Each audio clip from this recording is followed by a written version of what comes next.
Bidadi township ಭೂ ಸ್ವಾಧೀನಕ್ಕೆ ಆದೇಶ. ಡಿಕೆಶಿ ಕನಸಿನ ಯೋಜನೆಗೆ ವಿರೋಧ, ರೈತರ ಬೆನ್ನಿಗೆ ನಿಂತ ಜೆಡಿಎಸ್. ಪರಿಹಾರದ ಹಗ್ಗ ಜಗ್ಗಾಟ, ರಾಜಕೀಯದ ಅಸ್ತಿತ್ವದ ಆಟ. ಬಿಡದಿ ಟೌನ್ಶಿಪ್ ಸಮರ.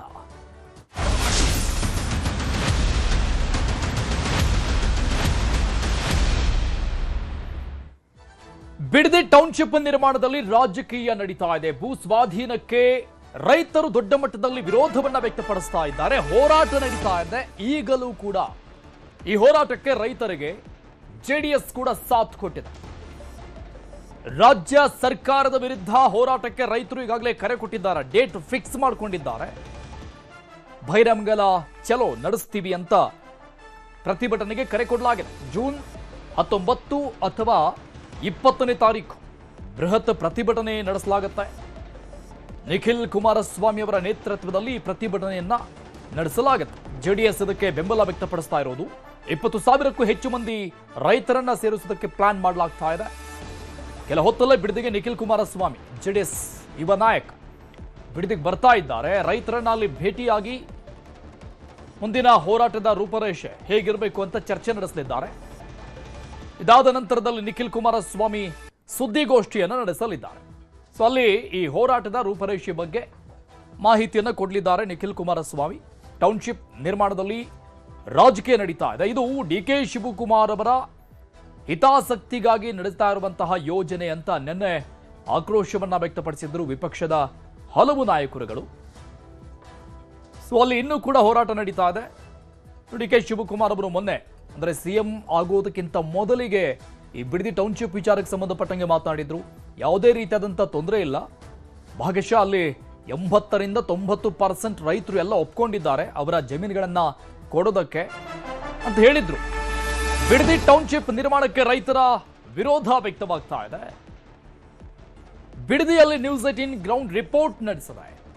ಭೂ ಸ್ವಾಧೀನವಾಗುವ ಹಳ್ಳಿಗಳಿಂದ ಗ್ರೌಂಡ್ ರಿಪೋರ್ಟ್ ಮಾಡಿದೆ ನ್ಯೂಸ್ 18 ಕನ್ನಡ. ಅಲ್ಲಿ ಬರಡು ಭೂಮಿ ಇದೆಯಾ, ಉಳುಮೆ ಮಾಡಲಾಗ್ತಾ ಇದೆಯಾ, ಏನ್ ಬೆಳೆಗಳಿದೆ? ಕೆಂಪಯ್ಯನ ಪಾಳ್ಯದಲ್ಲಿ 384 ಎಕರೆ ಭೂ ಸ್ವಾಧೀನಕ್ಕೆ ಅಧಿಸೂಚನೆಯನ್ನ ಹೊರಡಿಸಲಾಗಿದೆ. ಮೊದಲ ನೋಟಿಫಿಕೇಶನ್ ನಲ್ಲಿ ತಾಯಪ್ಪನ ದೊಡ್ಡಿ ರೈತರು ಆಕ್ರೋಶ ವ್ಯಕ್ತಪಡಿಸ್ತಾ ಇದ್ದಾರೆ. ತಾಯಪ್ಪನ ದೊಡ್ಡಿಯಲ್ಲಿ ಫಲವತ್ತಾದ ಕೃಷಿ ಭೂಮಿ ಇದೆ, ನಾವು ಬೆಳೆ ಬೆಳಿತೀವಿ ಇಲ್ಲಿ ಅಂತ ಅಲ್ಲಿನ ರೈತ ಹೇಳ್ತಾ ಇದ್ದಾರೆ. ಕೆಂಪಯ್ಯನ ಪಾಳ್ಯದಲ್ಲಿ 384 ಎಕರೆ ಭೂ ಸ್ವಾಧೀನಕ್ಕೆ ಅಧಿಸೂಚನೆ ಹೊರಡಿಸಲಾಗಿದೆ. ಆದರೆ ಇಲ್ಲಿನ ರೈತರು ಕೂಡ ಆಕ್ರೋಶವನ್ನ ವ್ಯಕ್ತಪಡಿಸ್ತಾ ಇದ್ದಾರೆ. ಫಲವತ್ತಾದ ಭೂಮಿ ಇದು, ನಾವು ಹೇಗೆ ಬಿಟ್ಕೊಡೋಣ ಅಂತ ಅಲ್ಲಿನ ರೈತರು ಆಕ್ರೋಶವನ್ನ ವ್ಯಕ್ತಪಡಿಸ್ತಾ ಇದ್ದಾರೆ. ಸರ್ಕಾರದ ನಿರ್ಧಾರಕ್ಕೆ ತೆಂಗು, ರೇಷ್ಮೆ, ಬದನೆಕಾಯಿ ರೈತರು ಬೆಳೀತಾ ಇದ್ದಾರೆ. ಫಲವತ್ತಾದ ಭೂಮಿ ಇದೆ. ಹೈನುಗಾರಿಕೆಯಲ್ಲೂ ಕೂಡ ಸಾಧನೆ ಮಾಡಿದ್ದಾರೆ ಈ ಭಾಗದ ರೈತರು. ಅಂದ್ರೆ ಈಗ ಎಲ್ಲಿ ನೋಟಿಫಿಕೇಶನ್ ಹೊರಡಿಸಲಾಗಿದೆ, ಎಲ್ಲಿ ನೋಟಿಸ್ಗಳನ್ನ ಕೊಡಲಾಗ್ತಾ ಇದೆ, ಅಲ್ಲಿ ನಮ್ಮ ಭೂಮಿ ಮೇಲೆ ಯಾಕೆ ಕಣ್ಣು ಅಂತ ಜನ ಆಕ್ರೋಶವನ್ನ ವ್ಯಕ್ತಪಡಿಸ್ತಾ ಇದ್ದಾರೆ. ರೈತರು ಯಾಕೆ ಇದೇ ಭೂಮಿ ಬೇಕಾ ಅಂತ ಪ್ರಶ್ನೆ ಮಾಡ್ತಾ ಇದ್ದಾರೆ. ಸ್ಪೆಷಲಿ ಡಿಕೆ ಶಿವಕುಮಾರ್ ಅವರನ್ನ ಮೆನ್ಷನ್ ಮಾಡಿ ಅವರು ಆಕ್ರೋಶವನ್ನ ವ್ಯಕ್ತಪಡಿಸ್ತಾ ಇರೋದು. ನಮ್ಮ ಅಸ್ಮಿತೆ ಇದು, ನಮ್ಮ ಭೂಮಿ ಅಂದ್ರೆ ನಮ್ಮ ಹಿರಿಯರು ಬಿಟ್ಟು ಹೋಗಿರುವಂತಹ ಅಸ್ಮಿತೆ ಇದು. ಅದನ್ನು ಹೇಗೆ ನಾವು ಬಿಟ್ಟು ಕೊಡಬೇಕು? ಬೆಳೆ ಬೆಳೀತಾ ಇದ್ದೀವಿ, ಇದೇನು ಬರಡು ಭೂಮಿ ಅಲ್ಲ ಅಂತ ತಮ್ಮ ಆಕ್ರೋಶವನ್ನ ವ್ಯಕ್ತಪಡಿಸ್ತಾ ಇರೋದು. ಕೆಂಪಯ್ಯನ ಪಾಳ್ಯದ ತಾಯಪ್ಪನ ದೊಡ್ಡಿಯಲ್ಲಿ ನ್ಯೂಸ್ 18 ಗ್ರೌಂಡ್ ರಿಪೋರ್ಟ್ ಮಾಡಿದೆ, ನೋಡೋಣ. ಅವರು ಮಾತುಗಳನ್ನ ಆಡ್ತಾ ಇದ್ದಾರೆ, ಆದ್ರೂ ಆ ಮಾತುಗಳು ಆಡ್ಕೋಬೋದು ಅಷ್ಟೇ. ಇಲ್ಲಿ ಯಾವುದೇ ಕಾರಣಕ್ಕೂ ನಮ್ಮ ರೈತರುಗಳಾಗಲಿ ನಾವೇ ಆಗಲಿ ಯಾವುದೇ ಕಾರಣಕ್ಕೂ 1 ಇಂಚು ಭೂಮಿ ಕೊಡಲ್ಲ. ಯಾಕೆ ಅಂತ ಹೇಳಿದ್ರೆ ನಾವು ಸುಮಾರು ಒಂದು 2ರಿಂದ 3 ಸತಿ DC ಆಫೀಸ್ಗೆ ಒಂದು ಸತಿ ತಕರಾರು ಅರ್ಜಿ ಕೊಟ್ವಿ, ಮತ್ತು GDB ಆಫೀಸ್ಗೂ ತಕರಾರು ಅರ್ಜಿ ಕೊಟ್ವಿ. ಅವ್ರು ನಮ್ಮ ಅರ್ಜಿಗಳಿಗೆ ಯಾವುದೂ ಉತ್ತರನೂ ಕೊಟ್ಟಿಲ್ಲ, ಏನೂ ಇಲ್ಲ, ಏನು ಮಾಡಲಿಲ್ಲ. ಏಕಾಏಕಿ ಈಗ ನೋಟಿಫಿಕೇಶನ್ ಮಾಡಿದ್ದಾರೆ, 6-1 ಮಾಡಿದ್ದಾರೆ. ಅದಕ್ಕೆ ನಮ್ಮಲ್ಲಿ ನಮ್ಮ ಭೂಮಿ ಇರೋರು ಇಲ್ಲಿ ಸಣ್ಣ ರೈತ ಇರೋದು ನಮ್ಮೂರಲ್ಲಿ. ನಾವು ಕೆಂಪಯ್ಯನಪಾಳ್ಯ ಗ್ರಾಮ ಉಪ ಗ್ರಾಮದ ತಾಯಪ್ಪನಹಳ್ಳಿ ಗ್ರಾಮದವ್ರು ನಾವು. ನಮ್ಮಲ್ಲಿ ಇರೋ ರೈತರುಗಳಿಗೆಲ್ಲ 1 ಎಕರೆ 12 ಕುಂಟೆ 5 ಕುಂಟೆ 10 ಕುಂಟೆ ಅಂತಾರೆ ಇರೋರು ಭೂಮಿಗಳು. ಇನ್ನು ಕೆಲವಾರು 5-6 ಮಂದಿಗಳಿಗೆ ಒಂದು 10 ಎಕರೆ 5 ಎಕರೆ ಇರೋದು ಅವ್ರು ಹೊರಗಡೆ ಇರೋರು. ಅವ್ರಿಗೆ ಕೊಡ್ತೀನಿ ಅಂತ ಏನೋ ನಮ್ಗೆ ಗೊತ್ತಿಲ್ಲ ಸರ್. ನಮ್ಮ ಹತ್ರ ಇರೋದು 2 ಎಕರೆ ಭೂಮಿಲಿ ಒಂದು ವರ್ಷಕ್ಕೆ 10ರಿಂದ 15 ಲಕ್ಷ ರೂಪಾಯಿ ಸಂಪಾದನೆ ಮಾಡ್ತೀವಿ ನಾವು ಒಂದು ವರ್ಷಕ್ಕೆ. ಒಂದು ಬಿಲ್ಲಿಗೆ ನಾವು ಹಾಲಿನ ಪೇಮೆಂಟ್ ತಗೊಳ್ಳೋದು 8ರಿಂದ 9 ಸಾವಿರ 10 ಸಾವಿರ ತಗೋತೀವಿ 15 ದಿನಕ್ಕೆ. ಒಂದು ತಿಂಗಳಿಗೆ 20ರಿಂದ 25 ಸಾವಿರ ರೂಪಾಯಿ ನಾನು ಒಬ್ಬ ತಗೋತೀನಿ ಸರ್. ನಂದು 2 ಎಕರೆ ಭೂಮಿಲಿ 4 ಜನ ಜಮೀನು ಇಲ್ಲದವರು ನನ್ನ ಹತ್ರ ಬದುಕ್ತಾ ಇದ್ದಾರೆ. ಆದರೆ ನಾವು ಯಾವುದೇ ಕಾರಣಕ್ಕೂ ಅವ್ರು ಡಿ ಕೆ ಶಿವಕುಮಾರ್ ನೋಟಿಫಿಕೇಶನ್ ಮಾಡಿದ್ರು ಸಹ ಏನಾದ್ರು ಸಹ ನಮ್ಮ ಪ್ರಾಣ ಹೋದ್ರೂ 1 ಇಂಚು ಭೂಮಿ ಅಂತೂ ಕೊಡಲ್ಲ. ಏನಕ್ಕೆ ಯಾವ ಕೋರ್ಟ್ಗೆ ಹೋಗಲಿ ಏನಕ್ಕೋರು ನಾವು ಎಲ್ಲದಕ್ಕೂ ಸಿದ್ಧರಿದ್ದೇವೆ, ಯಾವ ಹೋರಾಟಕ್ಕೂ ಸಿದ್ಧರಿದ್ದೇವೆ. ನಾವು ಯಾವುದೇ ಕಾರಣಕ್ಕೂ 1 ಇಂಚು ಭೂಮಿನೂ ಬಿಡಲ್ಲ, ಯಾವುದೇ ಕಾರಣಕ್ಕೂ ಕೊಡೋದು ಇಲ್ಲ ಸರ್. ನಮ್ಮ ಮಕ್ಕಳನ್ನ ಓದಿಸ್ಕೊಂಡು ನಾವು ಆರಾಮಾಗಿದ್ದೀವಿ. ನಾವು ಯಾವುದೇ ಕಾರಣಕ್ಕೂ ಭೂಮಿನ ಬಿಟ್ಕೊಡಕ್ ಹೋಗಲ್ಲ. ಈಗ ಏನಂದ್ರೆ ನಮ್ಗೆ ಆಗಿರೋದೇನಂದ್ರೆ ನಾವು ಹಸುಗಳು ಕಟ್ಕೊಂಡಿದೀವಿ, ರೇಷ್ಮೆ ಬೆಳಿತಾ ಇದೀವಿ, ಎಲ್ಲ ಪ್ರತಿಯೊಂದಕ್ಕೂ ನಾವು ನೀರ್ ಪಂಪ್ ಸೆಟ್ ಮಾಡ್ಕೊಂಡು ನಾವು ವ್ಯವಹಾರ ಮಾಡ್ತಾ ಇದೀವಿ. ಇವತ್ತು ನಾವು ಬಿಟ್ಕೊಟ್ಬಿಟ್ಟು ನಾವ್ ಎಲ್ಗೋಗೋಣ ಸರ್? ಅದನ್ನೆಲ್ಲ ಇದ್ ಮಾಡ್ಕೊಂಡು ನಾವು ಬೇರೆ ಕಡೆ ಹೋಗಿ ಜೀವನ ಮಾಡಕ್ಕಾಯ್ತದ? ಬಂಜರ್ ಭೂಮಿ ಅನ್ನೋದು ಯಾವ್ದಿದ್ದತ್ತಿಲ್ಲಿ, ಬರಡ್ ಭೂಮಿ ಅನ್ನೋದು ಯಾವ್ದಿದ್ದತ್ತಿಲ್ಲಿ, ಅವ್ರ ಕಣ್ಗೆ ಕಾಣ್ಲಿ ಎಲ್ಲ ನೋಡ್ಲಿ ಬಂದಿ. ನಮ್ಮನ್ ಮಾತ್ರ ಇಷ್ಟ ಹಿಂಸೆ ಕೊಡ್ತಾವ್ರೆ. ಬೇರೆ ಕಡೆ ಕನಕಪುರ ಸೈಡು ಆ ಸೈಡ್ ಎಲ್ಲ ಜಮೀನ್ ಕೊಡ್ಬೇಡ್ರಿ, ಯಾವ್ದೇ ರೈತರು 1 ಇಂಚು ಭೂಮಿ ಕೊಡ್ಬೇಡ್ರಿ ಅಂತ ಅವ್ರಿಗೆಲ್ಲ ಆರ್ಡರ್ ಮಾಡ್ತಾವ್ರೆ. ನಾವ್ ಮಾತ್ರ ಭೂಮಿ ಎಲ್ಲ ಕೊಟ್ಬಿಟ್ಟು ಮನೆಗಿನ ಎಲ್ಲ ಬಿಟ್ಟು ಕೊಟ್ಬಿಟ್ಟು ನಾವು ಹೊರಗಡೆ ಹೋಗಿ ಜೀವನ ಮಾಡೋ ಅಂತ ನಮ್ಗೆ ಏನಿದ್ದತ್ತು? ಇಲ್ಲಿ ಯಾವುದೇ ಬರಡ್ ಭೂಮಿ ಆದಂತ ಯಾವುದು ಇಲ್ಲ. ಇಲ್ಲಿ ಅವರೇ ಬಂದು ನೋಡಲಿ. ಇದೇನು ದೊಡ್ಡಹಳ್ಳಿ ಆ ಥರ ಏನು ಬಂಡೆ ಇರೋದು ಆ ಥರ ಏನಿಲ್ಲ. ಇಲ್ಲಿ ಫುಲ್ಲು ಎಲ್ಲ ಫಾರ್ಮಿಂಗ್ ಅಗ್ರಿಕಲ್ಚರ್ ಲ್ಯಾಂಡೇ ಇರೋದು. ಯಾವುದೇ ಕಾರಣಕ್ಕೂ ಇಲ್ಲಿ ಬರಡ್ ಭೂಮಿ ಅಂತ ಇಲ್ಲ. ಅವರೇ ಬಂದು ನೋಡಲಿ ಸರ್. ಇಲ್ಲಿ first D K Shivakumar sir ಬರಬೇಕು. ಇಲ್ಲಿ ಬಂದು ರೈತರ ಜೊತೆ ಮಾತಾಡಿ ಕೇಳಬೇಕು ಇವರು. ಸೊ ಇವರು ಹೆಂಗೆ ಹೇಳ್ತಾರೆ ಸರ್, ಇಲ್ಲಿ ಬರಡ್ ಭೂಮಿ ರೈತರೇ ಇಲ್ಲ, ಏನೂ ಬೆಳೀತಿಲ್ಲ, ಅಲ್ಲಿರೋದೆಲ್ಲ ಇವರು ಅಂತ. ಸರ್ ಅವ್ರು ಯಾರೋ GDB ಆಫೀಸಲ್ಲಿ ಎಲ್ಲ ರಿಯಲ್ ಎಸ್ಟೇಟವ್ರನ್ನ ಕರ್ಕೊಬಂದು ಕೂರಿಸ್ಕೊಬಿಟ್ಟು ಅಕ್ವರೇಷನ್ ಮಾಡಿಸ್ತೀವಿ, ದುಡ್ಡು ಕೊಡಿಸ್ತೀವಿ, 50-50 ಸೈಟು. ಇದು ಯಾವ ಥರ ನ್ಯಾಯ ಸರ್? ಇದು 50-50 ಸೈಟಾ? ಇದು ಡೆವಲಪ್ಮೆಂಟ್ ಆದಮೇಲೆ 50-50 ಸೈಟ್ ಕೊಡೋಕ್ಕಾಗುತ್ತಾ? ಯಾವ ಸರ್ ಆ ಥರ ಕೊಡ್ತಾರೆ? ಇಷ್ಟು ಯಾವುದೇ ಕಾರಣಕ್ಕೂ ನಾವು ಭೂಮಿ ಬಿಟ್ಕೊಡಲ್ಲ. ಪ್ರಾಣ ಹೋದ್ರೂ ಸರಿ, 1 ಇಂಚ್ ಭೂಮಿನೂ ಬಿಟ್ಕೊಡಲ್ಲ ಸರ್ ನಾವು. ಹೀಗೆ ಆ ಭಾಗದ ರೈತರು ಆಕ್ರೋಶವನ್ನ ವ್ಯಕ್ತಪಡಿಸ್ತಾ ಇದ್ದಾರೆ. ಈಗ ತಾನೇ ನಿಖಿಲ್ ಕುಮಾರಸ್ವಾಮಿ ಅವರು ಕೂಡ ರೈತರನ್ನ ಭೇಟಿಯಾಗಿದ್ದಾರೆ, ರೈತರ ಜೊತೆ ಚರ್ಚೆ ನಡೆಸ್ತಾ ಇದ್ದಾರೆ. ಈಗಾಗಲೇ ನಿಗದಿಪಡಿಸಿರುವಂತಹ ಹೋರಾಟದ ದಿನ ಏನಿದೆ, ಅವತ್ತು ಹೋರಾಟವನ್ನ ಯಾವ ರೀತಿಯಾಗಿ ಮಾಡಬೇಕು ಆ ಬಗ್ಗೆ ಹಲವು ರೀತಿಯಾದಂತಹ ಚರ್ಚೆಗಳಾಗ್ತಾ ಇದೆ. ನಿಖಿಲ್ ಕುಮಾರಸ್ವಾಮಿ ಅವರು ಆ ಭಾಗದ ರೈತರ ಜೊತೆಗೆ ಈಗ ಚರ್ಚೆ ನಡೆಸ್ತಾ ಇದ್ದಾರೆ. ಈ ರೈತರ ಜೊತೆಗಿನ ಚರ್ಚೆ ನಂತರದಲ್ಲಿ ಸುದ್ದಿಗೋಷ್ಠಿ ನಡೆಸಿ ಅಲ್ಲಿನ ಮಾಹಿತಿಯನ್ನು ಕೊಡಲಿದ್ದಾರೆ ನಿಖಿಲ್ ಕುಮಾರಸ್ವಾಮಿ. ಬಿಡದಿ ಟೌನ್ಶಿಪ್ ನಿರ್ಮಾಣಕ್ಕೆ ರೈತರು ಆಕ್ರೋಶವನ್ನ ವ್ಯಕ್ತಪಡಿಸಿದ್ದು, ತಾಯಪ್ಪನ ದೊಡ್ಡಿಯಲ್ಲಿ ಪ್ರಗತಿಪರ ರೈತನ ಜಮೀನು ಸ್ವಾಧೀನವಾಗ್ತಾ ಇದೆ. ಸೇಬು, ಮಾವು, ಸಪೋಟ ಬೆಳೆದಿರುವಂತಹ ರೈತ ಗುರುರಾಜ್ ಸರ್ಕಾರದ ವಿರುದ್ಧ ಆಕ್ರೋಶವನ್ನ ವ್ಯಕ್ತಪಡಿಸಿದ್ದಾರೆ. ಆದರೆ ಇವತ್ತು ಒಬ್ಬ ರೈತ ಮುಖಂಡ ಅಶ್ವತ್ಥರವರ ತೋಟದಲ್ಲಿ ಕರೆಯೋದಕ್ಕೆ ಮೂಲ ಕಾರಣ ಏನಂದರೆ, ಬಹಳ ಜನ ಇಲ್ಲಿ ಕೃಷಿಕರಿಲ್ಲ, ಕೃಷಿಗೆ ಯೋಗ್ಯವಾದಂಥ ಭೂಮಿ ಇದಲ್ಲ, ರೈತರು ಹೆಚ್ಚಿನ ಸಂಖ್ಯೆಯಲ್ಲಿ ಇಲ್ಲಿ ಯಾರು ಬೇಸಾಯ ಮಾಡ್ತಾ ಇಲ್ಲ ಅಂತಕ್ಕಂಥದ್ದು ನಾನಾ ರೀತಿ ವಿಶ್ಲೇಷಣೆಯನ್ನು ಮಾಡ್ತಾ ಇದ್ದಾರೆ. ಮಳೆ ಶುರು ಆಗಿದೆ. ಬಹುಶಃ ಇವತ್ತು ನನ್ನ ಹಿಂದೆ ನೀವು ಕ್ಯಾಮ್ರಾದಲ್ಲಿ ನೋಡಿದಾಗ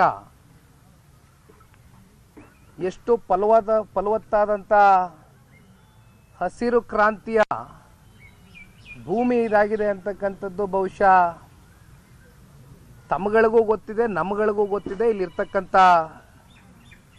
ರೈತ ಮುಖಂಡರುಗಳಿಗೆ ಇದರ ಅರಿವು ಇಂದಿನಿಂದ ಅಲ್ಲ, ಅವರ ಪಿತ್ರಾರ್ಜಿತ ಕಾಲದಿಂದನೂ ಅವರ ತಾತ ಮುತ್ತಾತ ತಂದೆ ಇವತ್ತು ಅವ್ರ ಕಾಲದವರೆಗೂ ಕೂಡ ವ್ಯವಸಾಯನೇ ಮಾಡ್ಕೊಂಡು ಬದುಕನ್ನು ಕಟ್ಕೊಂಡಿರ್ತಕ್ಕಂಥ ಬೈರ್ಮಂಗ್ಲ ಹಾಗೂ ಕೆಂಚಗಾರನಹಳ್ಳಿ ಪಂಚಾಯಿತಿ ವ್ಯಾಪ್ತಿನಲ್ಲಿ ಸೇರ್ತಕ್ಕಂಥ 26 ಗ್ರಾಮಗಳೇನಿದೆ, ಅದರಲ್ಲಿ 9 ರೆವಿನ್ಯೂ ಗ್ರಾಮಗಳು ಸೇರ್ಕೊಳ್ತದೆ. ಇವತ್ತಿನ ಈ ಪತ್ರಿಕಾಗೋಷ್ಠಿಯ ಉದ್ದೇಶ ಈಗಾಗಲೇ ತಮಗೆಲ್ರಿಗೂ ಗೊತ್ತಿದೆ. ಮೊನ್ನೆಯ ದಿನ ಅಂದರೆ ಇವತ್ತು 14ನೇ ತಾರೀಕು 12ನೇ ತಾರೀಕು ರಾತ್ರಿ ತರಾತುರಿಯಲ್ಲಿ ಭಾಳ ಅತಿ ವೇಗದಲ್ಲಿ ರಾತ್ರೋರಾತ್ರಿ ಒಂದು 3 ಹಳ್ಳಿಗಳು, ಕೆಂಪೈನಪಾಳ್ಯ ಜೊತೆಯಲ್ಲಿ ನಮ್ಮ ಆರೋಹಳ್ಳಿಗೆ ಸೇರ್ತಕ್ಕಂಥ ಒಡೆರಹಳ್ಳಿ, ಮಂಡಲಹಳ್ಳಿ, ಈ 3 ಗ್ರಾಮಗಳ ಫೈನಲ್ ನೋಟಿಫಿಕೇಶನ್ ಗೆಜೆಟನ್ನು ಬಹಳ ತರಾತುರಿಯಲ್ಲಿ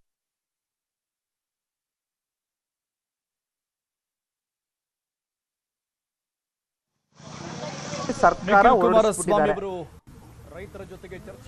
ಇದರ ವಾಸ್ತವಾಂಶ ಸತ್ಯಾಸತ್ಯತೆಯನ್ನ ಒಂದಷ್ಟು ಕಡತಗಳು ನಾನು ಕೂಡ 1-2 ದಿನದಿಂದ ಕಲೆ ಹಾಕಿ ಈ ಭಾಗದ ಜನಪ್ರಿಯರು ಮಾಜಿ ಶಾಸಕರಾಗಿರ್ತಕ್ಕಂಥ ಮಂಜಣ್ಣ ಅವರು ನಾವೆಲ್ಲ ಕೂತು ಒಂದಷ್ಟು ವಿಚಾರಗಳನ್ನ ಕಲೆಯನ್ನು ಹಾಕಿದ್ದೀವಿ. ಇದು ರಾಜ್ಯದ ಜನತೆಗೂ ಕೂಡ ತಿಳಿಬೇಕಾಗಿದೆ. ಯಾಕಂದರೆ ಭಾಳ ಜನ ಹಿಟ್ ಆ್ಯಂಡ್ ರನ್ನು ಅಂತ ಮಾತಾಡ್ತಾರೆ. ಹಿಟ್ಟು ಇಲ್ಲ, ರನ್ನು ಇಲ್ಲ, ಇಲ್ಲಿ ಸ್ಟೇ ಆಗೋಕ್ಕೆ ನಾವು ಬಂದಿರೋದು. ಹಾಗಾಗಿ ಒಂದು ವಾಸ್ತವಾಂಶವನ್ನು ನಿಮ್ಮ ಮುಂದೆ ಇಡಲಿಕ್ಕೆ ಬಯಸ್ತೇನೆ. ಈಗ ನಮ್ಮ ಕೆಂಪಯ್ಯನಪಾಳ್ಯದಲ್ಲಿ ಇಲ್ಲಿ ಸಣ್ಣ ರೈತರು, ಅತಿ ಸಣ್ಣ ರೈತರು ಅಂತಕ್ಕಂಥದ್ದನ್ನ ನಾವು ಯಾವ ರೀತಿ ಇದನ್ನು ಒಂದು ಡಿಫ್ರೆನ್ಷಿಯೇಟ್ ಮಾಡ್ಕೊಂಡಿದ್ದೀವಪ್ಪ ಅಂದರೆ, 1 ಎಕರೆಗಿಂತ ಕಮ್ಮಿ ಭೂಮಿಯನ್ನು ಹೊಂದಿರತಕ್ಕಂಥ ರೈತ ಅಥವಾ ಒಂದು ರೈತ ಕುಟುಂಬ ಅಥವಾ ಭೂಮಾಲೀಕ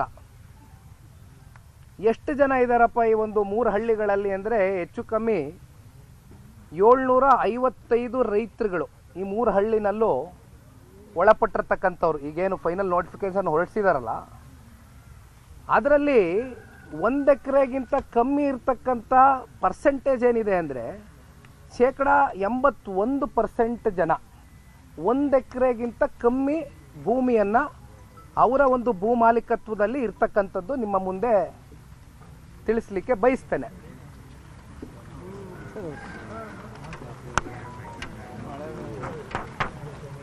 ಇರಲಿ, ಶುಭ ಸೂಚನೆ. ನಿಮಗೇನು ತೊಂದರೆ ಇಲ್ಲ ಅಂದರೆ ನಾನು ನೆನ್ಕೊಂಡು ಪ್ರೆಸ್ ಮೀಟ್ ಮಾಡ್ತೀನಿ. ನಿಮ್ಮ ಮೈಕ್ಗೆ ಏನು ತೊಂದರೆ ಇಲ್ವಾ? ಕ್ಯಾಮ್ರಾಗಳು ಸ್ವಲ್ಪ ಏನು ಛತ್ರಿ ಹಿಡಿಬೋದಾ ಹಂಗಾರೆ? ಅಲ್ಲ, ನನಗೇನು ಛತ್ರಿ ಬೇಡ, ಬಟ್ ಆಯಿತು, ನಿಲ್ತದೆ ಬಿಡಿ. ಅದೇನು ಮಳೆಗಾಳಿ ಬಿಸಿಲಿಗೆಲ್ಲ ಬಿರುಗಾಳಿಗೆಲ್ಲ ಎದ್ರಕ್ಕೆ ಕೂತ್ಕೊಳ್ಳೋಕ್ಕಾಗಲ್ಲ. ನಾವೆಲ್ಲ ರೈತರ ಮಕ್ಕಳು ಬಂದಿದ್ದೀವಿ, ದಯವಿಟ್ಟು ತಾವು ಸಹಕರಿಸಿ ಅಷ್ಟೇ. ವಿಚಾರ ಇಟ್ಬಿಡ್ತೀನಿ ನಿಮ್ಮ ಮುಂದೆ.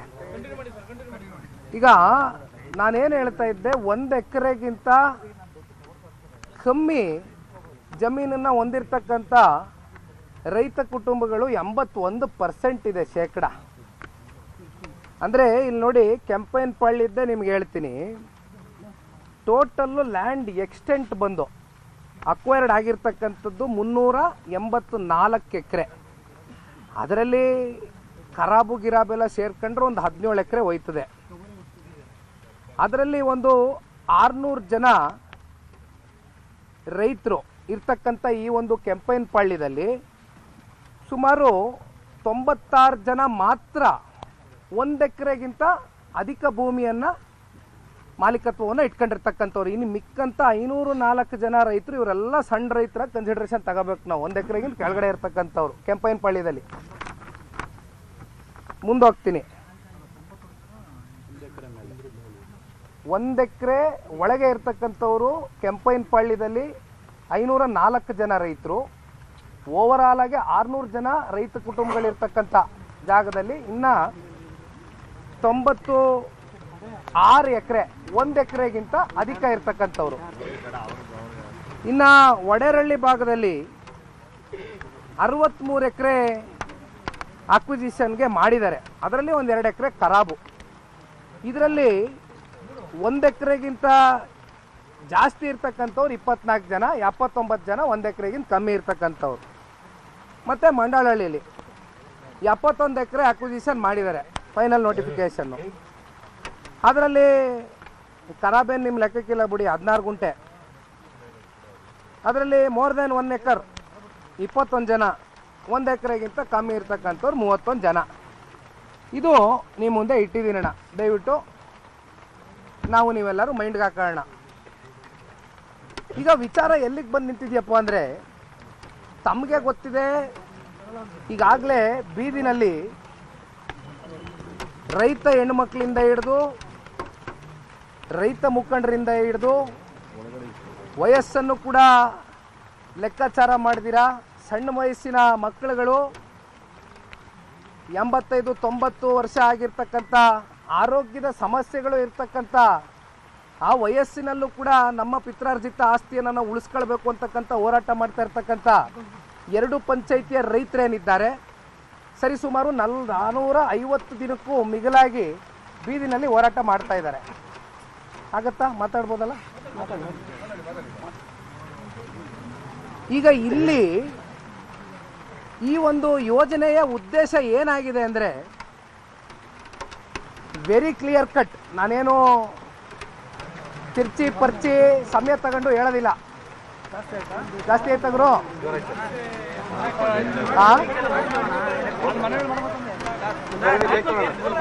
ಅದು ಅರ್ಧಂಬರ್ಧ ಡಿಸ್ಟರ್ಬ್ ಆಗೋಯ್ತಲ್ಲ. ಕಾಣ್ತದಣ್ಣ ಕ್ಯಾಮ್ರಾ ನೋಡ್ಕೊಳ್ಳಿ. ಮೈಕ್ ಹಾಳಾಯ್ತದ.